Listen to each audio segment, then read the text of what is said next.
Os passos de pernas de ferro tilintam nos paralelepípedos. Mas não é o som de uma marcha da vitória, é o baque de uma prótese. Arqueólogos encontraram na cidade italiana de Capua uma perna de ferro, criada não para adorno, mas para voltar a pisar no chão após a batalha. Quanta dor em cada impacto desses passos! E quem forjou para o soldado uma nova vida em vez do membro perdido? Historiadores escreveram: veteranos das legiões romanas frequentemente retornavam para casa mutilados. Políbio observou que os guerreiros frequentemente perdiam braços ou pernas em combate, especialmente em batalhas corpo a corpo com espadas e lanças. Mas, surpreendentemente, essas pessoas não eram abandonadas. Já no primeiro século antes de Cristo, o Estado começou a destinar compensações a legionários mutilados, e mestres criavam para eles as primeiras próteses, feitas de metal e madeira. Assim surgiu o termo próteses, do grego adição. Ele não significava apenas um pedaço de ferro, mas um retorno à vida. Essas próteses antigas lembravam esculturas mecânicas, dedos de bronze, dobradiças conectadas por correias e núcleos de madeira para amortecer o impacto ao caminhar. O peso de tal perna podia atingir 3 quilogramas, quase como um capacete de combate moderno. Imagina esta imagem. Um legionário, que perdeu uma perna na Guerra Gálica, está de pé sobre a pedra aquecida do fórum. O sol reflete no metal polido e cada passo seu soa como um desafio ao destino. Ele volta a andar, que seja lentamente, que seja com dor, mas anda. A sua perna de ferro não apenas sustenta o corpo, ela se transforma em um símbolo de vontade. De acordo com inscrições romanas, soldados mutilados podiam receber um lote de terra ou uma pensão, praemia militiae, mas nem todos se contentavam com a tranquilidade. Muitos, apesar das mutilações, retornavam ao serviço, na retaguarda, em guardas, na administração dos acampamentos. Uma das inscrições, encontradas na província britânica, menciona um guerreiro que, após a amputação, serviu como escriba. Ele não podia lutar com a espada, mas escrevia relatórios para uma legião inteira. Arqueólogos encontraram vestígios de vários membros metálicos, mas foi a descoberta de Capua, a chamada perna de Capua, que se tornou um símbolo da engenharia romana antiga. Ela data de aproximadamente o primeiro século antes de Cristo e foi descoberta na tumba de um homem de meia idade. Pelos tamanhos e formas é visível. A perna foi feita sob medida, para uma pessoa específica. O metal foi aplicado sobre uma base de madeira e fixado com correias de couro, um sistema primitivo, mas surpreendentemente preciso. Esta foi uma época em que o metal podia ser frio, mas a humanidade, quente. Quando a engenharia servia, não a armas, mas a esperança. E se em nossa época a prótese é uma questão de técnica, para os romanos era uma questão de honra. Pois um guerreiro que perdia um membro em batalha por Roma não deveria se tornar um mendigo, nem um inválido, nem ser esquecido. E, no entanto, surge uma pergunta. De onde, em uma sociedade que valorizava a força e a perfeição do corpo, surgiu a disposição para ajudar os mutilados? O que levou Roma a reconhecer o valor daqueles que já não podiam lutar, mas ainda podiam fazer parte do império? Tudo começou com uma guerra que mudou a própria compreensão do corpo e do dever. Após a Segunda Guerra Púnica, em meados do século II a.C., Roma enfrentou um novo tipo de perdas, não a morte, mas ferimentos mutiladores. Políbio escreveu que, após as batalhas de Canas e Zama, milhares de guerreiros ficaram sem braços, pernas e olhos. Essas pessoas já não podiam estar em formação, mas em seus peitos ainda batia o coração de um legionário, e o Estado não podia permitir que tais corações apodrecessem na miséria. Os romanos criaram um sistema especial de apoio aos veteranos, as Colonia Veteranorum, assentamentos para ex-guerreiros. Lá eles recebiam terra, casa e o direito a uma vida sem esmolas. Mas para aqueles que haviam perdido membros, isso era pouco. Como Lívio recordava, Os veteranos que haviam sofrido ferimentos graves exigiam não piedade, mas a oportunidade de trabalhar. E então ferreiros e artesãos começaram a inventar o que hoje chamamos de engenharia médica. A imagem de um desses mestres foi preservada em um baixo relevo de Ostia. Um homem em uma túnica curta segurando um martelo e uma serra, trabalhando em uma peça metálica que lembra uma articulação. Esses mestres eram chamados de fabri, engenheiros e artesãos capazes de consertar não apenas catapultas, mas também o homem. Eles não tinham formação médica no sentido moderno, mas possuíam o que os romanos chamavam de ars, uma arte nascida da experiência e da observação. Quase se pode ouvir o cheiro de carvão e óleo na oficina, as faíscas voando da bigorna. E alguém, atrás da parede, experimentando uma nova perna, pisando cautelosamente na pedra. Nesse som, a transição do guerreiro para o mestre, da guerra para a vida. Cada golpe de martelo não é apenas o som do metal, é o ritmo do renascimento. Um dos exemplos mais conhecidos é uma prótese de mão, encontrada em uma tumba em Altheim, na província germânica. Ela pertencia, provavelmente, a um veterano das tropas auxiliares que serviu sob Augusto. Arqueólogos determinaram. A construção incluía uma carapaça de bronze, correias de couro e uma articulação que permitia dobrar os dedos. Isso já não era uma muleta grosseira. Era um mecanismo concebido com precisão de engenharia. Um dispositivo como este poderia ser caro. De acordo com estimativas de historiadores, o equivalente ao salário mensal de um centurião. Mas os veteranos, que tinham apoio estatal, podiam pagar por isso. Para Roma, isso não era caridade, mas um investimento, pois cada veterano reabilitado permanecia um exemplo para novos recrutas. O império não abandona os seus. Os romanos viam o corpo como parte da máquina estatal. Como escreveu Cícero, o serviço à pátria exige todos os membros do corpo, e se um for perdido, a honra exige substituí-lo pela arte. É aqui que nasce o conceito que pode ser chamado de primeira medicina militar. Nos acampamentos, ao lado das forjas, atuavam médicos, os medici. Eles eram médicos profissionais, adscritos às legiões. Eles não apenas faziam curativos, mas também aconselhavam os artesãos que criavam próteses, sugerindo como distribuir a carga para que a pessoa pudesse andar. O termo medicus não significava cirurgião no nosso entendimento. Era um médico de perfil amplo. Ele sabia suturar, cauterizar feridas e até amputar membros. No Tratado de Celso, de Medicina, é detalladamente descrito como tais operações eram realizadas.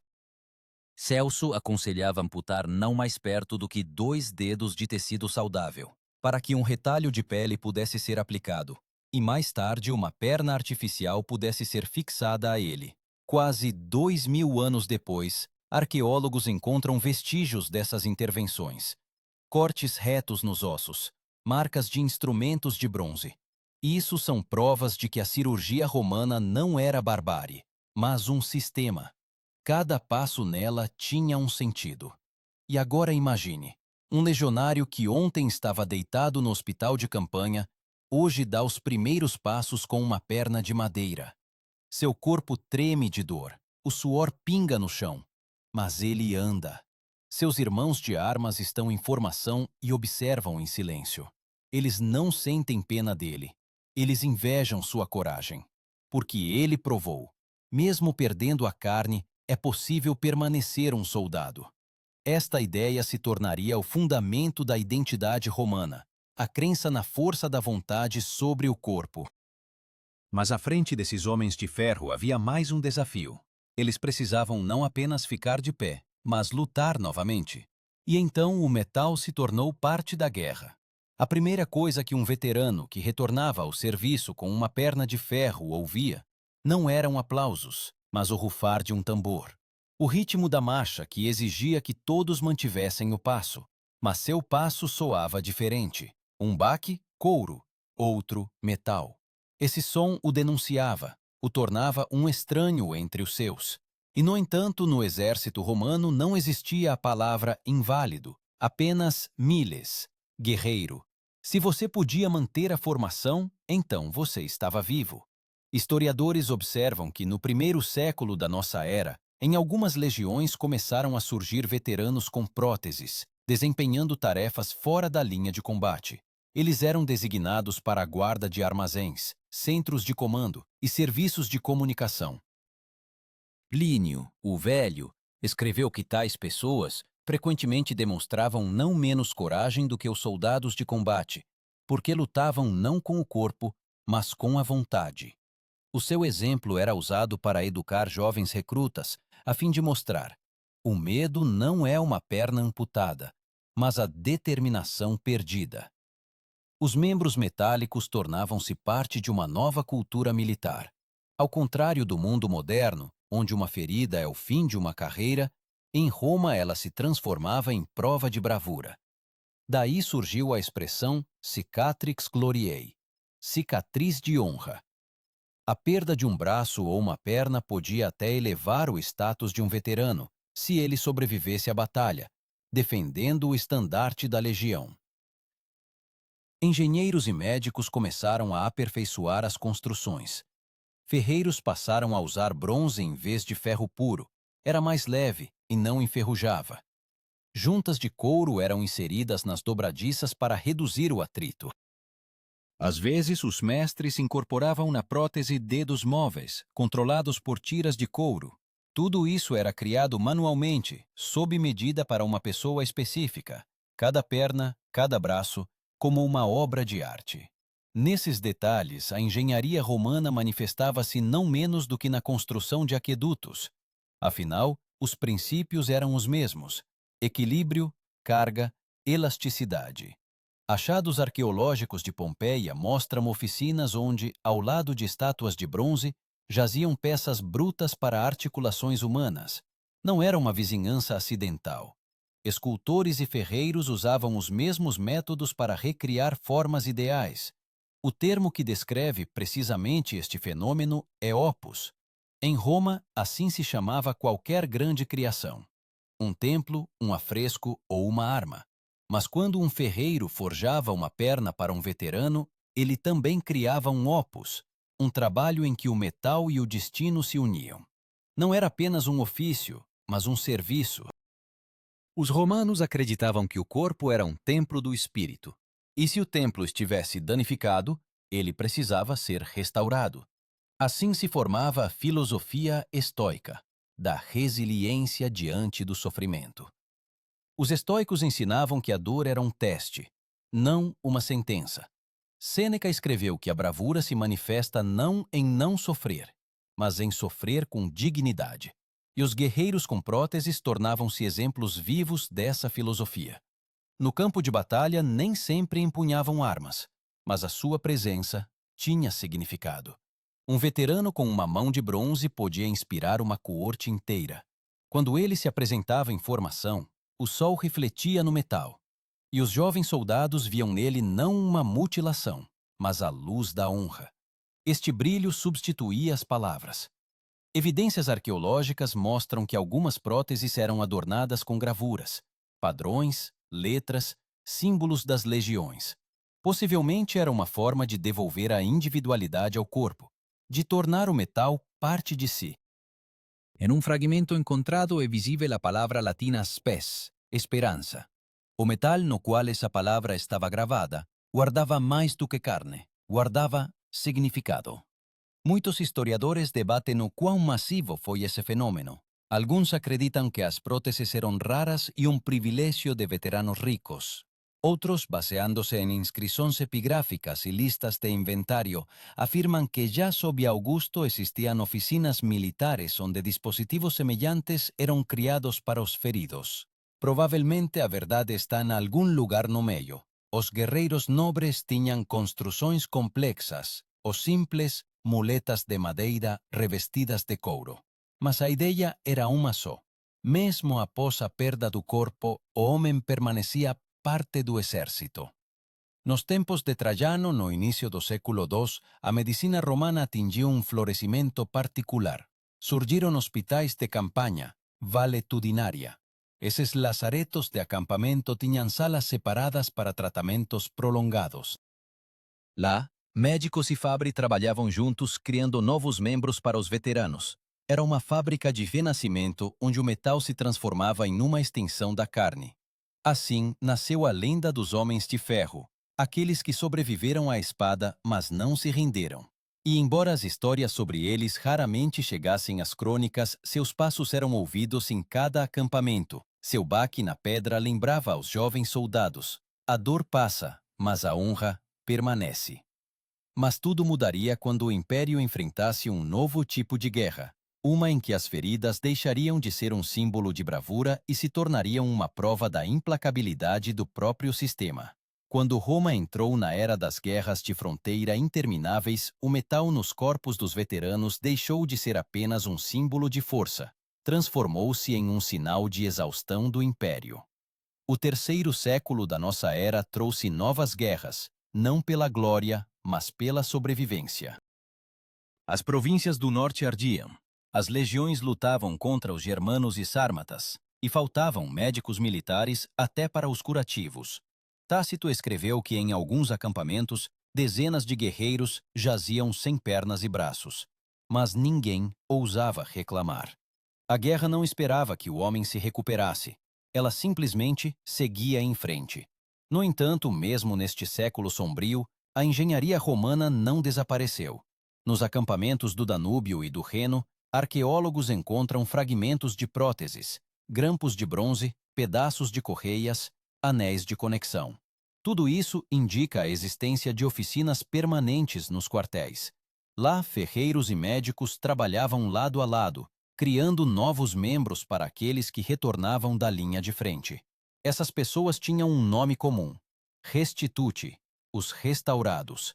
Um dos termos que surgiu nesse período foi lorica humana. Assim eram chamados os dispositivos que fortaleciam o corpo do guerreiro após ferimentos. Tiras de bronze fixavam a coluna vertebral. Esqueletos de ferro substituíam os ossos da coxa. Isso já não era simplesmente uma prótese. Era o exoesqueleto de sua época. Talvez grosseiro e pesado, mas que permitia à pessoa mover-se, ficar de pé, servir.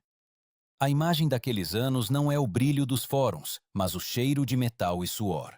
No silêncio dos hospitais, ouve-se o ranger das correias, o guincho da serra, um baque surdo quando os médicos apertam uma nova peça ao osso. A misericórdia romana era de ferro, como o próprio império. Não acariciava, exigia suportar.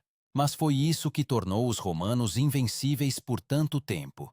A perda de um membro não era considerada o fim. Se a pessoa podia segurar uma lança com uma mão ou ficar de pé em uma perna, ainda era um soldado. Comandantes como Septímio Severo encorajavam esses veteranos. Eles se tornavam instrutores em campos de treinamento, símbolos de inquebrantabilidade. Às vezes, eram encarregados da guarda dos estandartes, os símbolos das legiões. Esta era a forma mais elevada de confiança. Historiadores observam: nessa época, a medicina já não podia lidar sem apoio sistêmico. Surgiram as primeiras formas de próteses militares. Em algumas províncias, como na Panônia, o Estado até financiava forjas especiais. Em placas encontradas, há inscrições como oficina médica,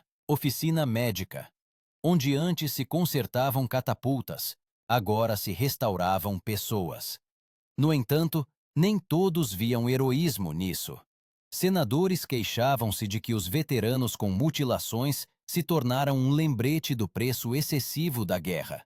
Segundo Dio Cássio, em Roma, era cada vez mais comum ver pessoas cujos corpos estavam unidos por cobre, como estátuas, mas seus olhos vazios. Esta frase não é apenas uma descrição, é um diagnóstico da época. O Império forjava próteses mais rápido do que forjava vitórias. E, no entanto, mesmo nessa escuridão, a ideia romana de dever não se apagava. Quando os feridos já não podiam retornar ao combate, eram encarregados da guarda de armazéns, quartéis, prisões. Alguns recebiam o cargo de custos, guardião. Eles eram a última linha de ordem em um mundo onde tudo desmoronava. E se seus passos soavam pesados, não era o ruído do ferro, mas o eco da teimosia. Na memória cultural daqueles anos, surgiu uma atitude especial em relação ao corpo. Os mestres começaram a representar em mosaicos e estátuas guerreiros com membros metálicos. Não eram aleijados lamentáveis, mas heróis, iguais aos deuses. Um desses mosaicos foi encontrado em Antioquia. Um homem em armadura, apoiado em uma perna de bronze. Ao lado dele, um capacete e uma lança. Seu olhar está fixo para cima, como se estivesse pronto para uma nova batalha. Esta imagem é um manifesto de fé na invencibilidade do espírito humano. Nessa mesma época, o termo virtus, que significava bravura, ganhou um novo significado. Agora, bravura não é apenas vitória, mas também a capacidade de se levantar após a derrota. Como escreveu o historiador Hélio Aristides, o corpo pode ser ferido, mas a vontade, não. Achados arqueológicos confirmam. Os romanos começaram a aplicar até mesmo inserções de chumbo nas articulações para fortalecer a mobilidade. Alguns médicos modernos comparam essas descobertas com protótipos de implantes ortopédicos. Foi um século de dor, mas também um século de descobertas. E quando o Império começou a perder territórios, quando as legiões recuavam e as cidades esvaziavam, pelas estradas ainda caminhavam pessoas com braços de ferro e pernas de bronze. Sua marcha soava abafada, mas confiante. Eles não carregavam estandartes, carregavam memória. Memória de um tempo em que o homem, perdendo a carne, não perdia o sentido. Mas Roma esperava uma última transformação.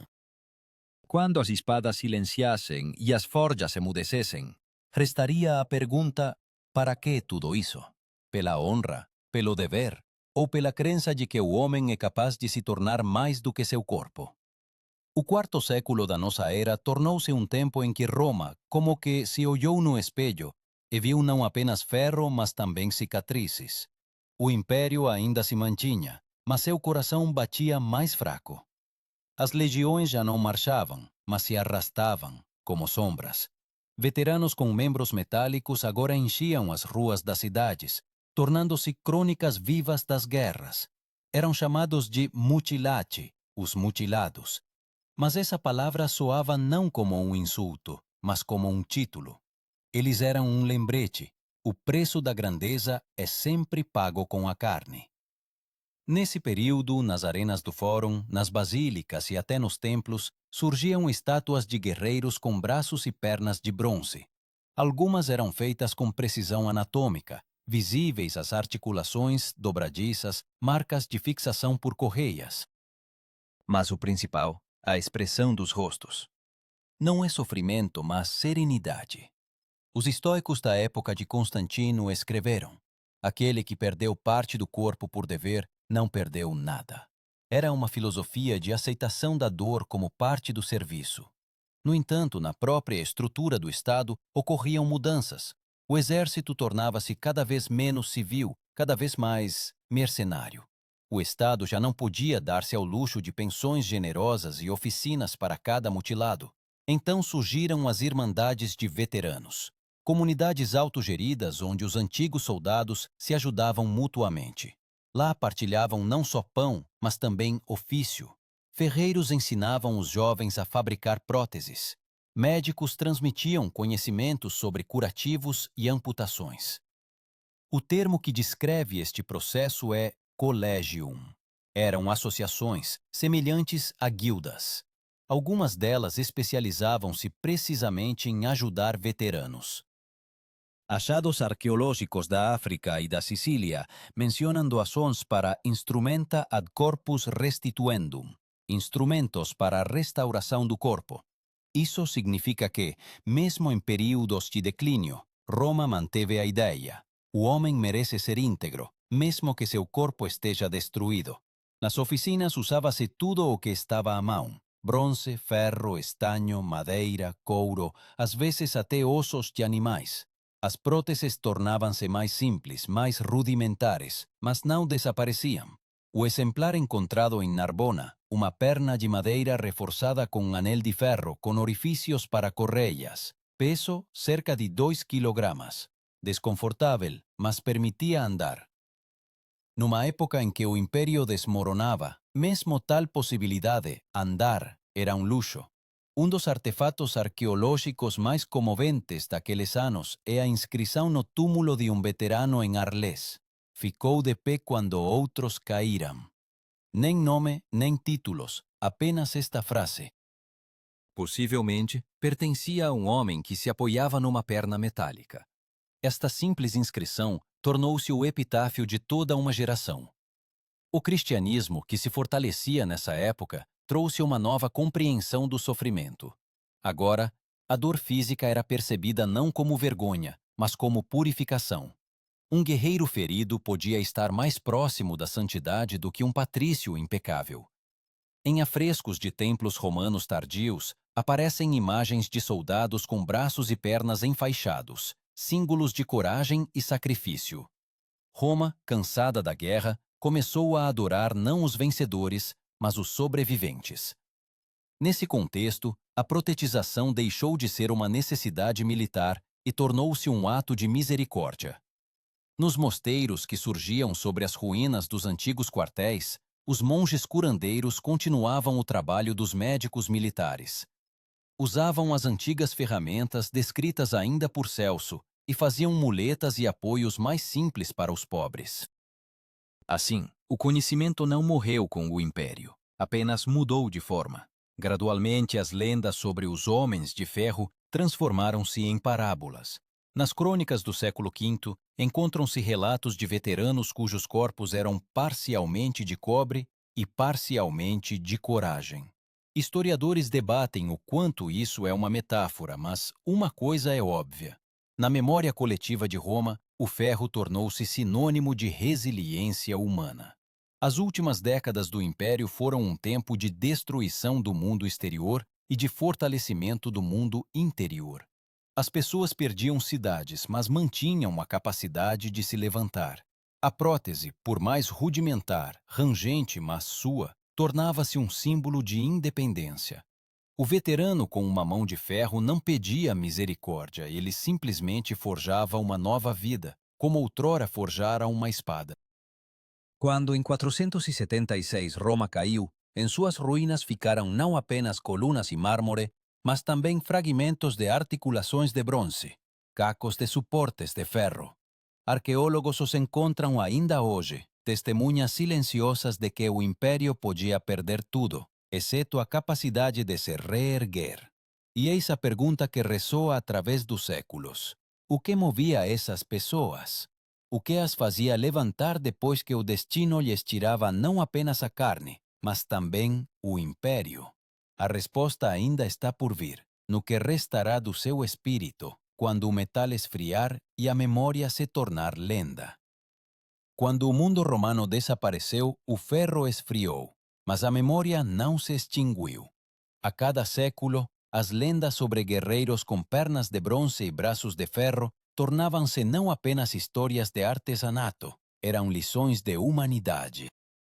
Arqueólogos investigando antigas necrópolis encontram restos dessas próteses e veem nelas não dispositivos técnicos, mas um símbolo, a prova de que o homem sempre tentou superar a própria fragilidade. Para o cientista moderno, cada pedaço de bronze é uma resposta à pergunta que os legionários faziam a si mesmos há 2000 anos.